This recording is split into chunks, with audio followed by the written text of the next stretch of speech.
Day 39. Reading. The Temple Without a Deity. Last part. The generations that came after Indradyuman followed his instructions. Among these rulers was a brave prince, Purushottam Dev, who was a powerful and just leader of the empire. The prince's royal family considered Jagannath to be their master.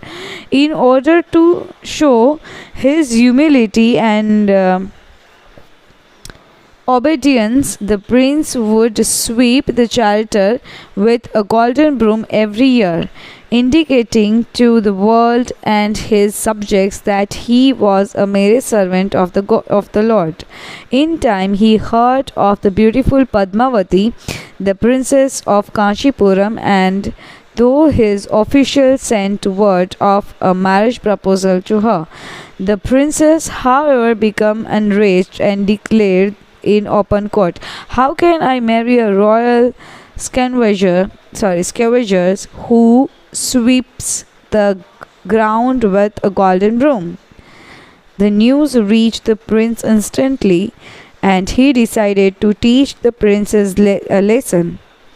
He invaded Kanchipuram, defeated the king, imprisoned Padmavati, and brought her back to Puri. He took nothing else from the kingdom. Back in the capital, and without even seeing the princess, the prince instructed his chief minister, "Please ensure that this arrogant princess is married to a scavenger as soon as possible." Luckily for him, the chief minister of Kaling was a wise old man. He knew that sometimes people spoke and acted in anger without understanding the consequences. Padmavati had surely made an error by looking down upon the prince in public, but she also did not deserve such a dire punishment. So the chief minister hid her from the prince and kept her safely. He taught her how to be modest and merciful to others. Over time, Padmavati learned much from the wise man and regretted her vain behavior. The next year at the chariot festival, the prince arrived in a spotless white outfit armed with a golden broom. As always, he began cleaning the chariot speedily. Suddenly, a beautiful maiden approached him, and before he could gather his thought, she garlanded him. The prince stopped in his track. He asked her, "Who are you, young maiden?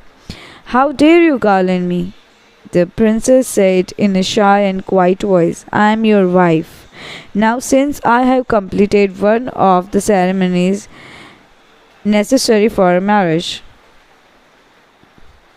The prince was furious. Then just the chief minister intervened. "Sir, this is Padmavati, the princess of Kanchipuram. The king had almost forgotten about her. I told you to marry her off to a scavenger." He yelled at the minister. "Why isn't she married yet?" The chief minister was calm. "But sir, I have fulfilled your instruction. You are carrying a golden broom and you have just swept the chariot. You are indeed a scavenger to God, and now she is married to you." The prince was surprised by this turn of events. He realized that the chief minister had made the right decision, and he pardoned Padmavati. The minister added, "Oh dear prince, you must never do anything in anger or in a hurry. Important decisions that affect people's life must be deliberated over with care and concern. May Lord Jagannath protect both of you, and may you live happily ever after." Even today, the head of the royal family in Puri cleans the chariot every year with a golden broom at the beginning of the Rath Yatra. There are 3 chariots in the Yatra, one for Krishna, one for Balram, and one for Subhadra. The wooden deity are placed on the chariots and taken to the end of the road to their aunt's house, Gandhej temple, where the statues are installed for a week before being returned to their original home.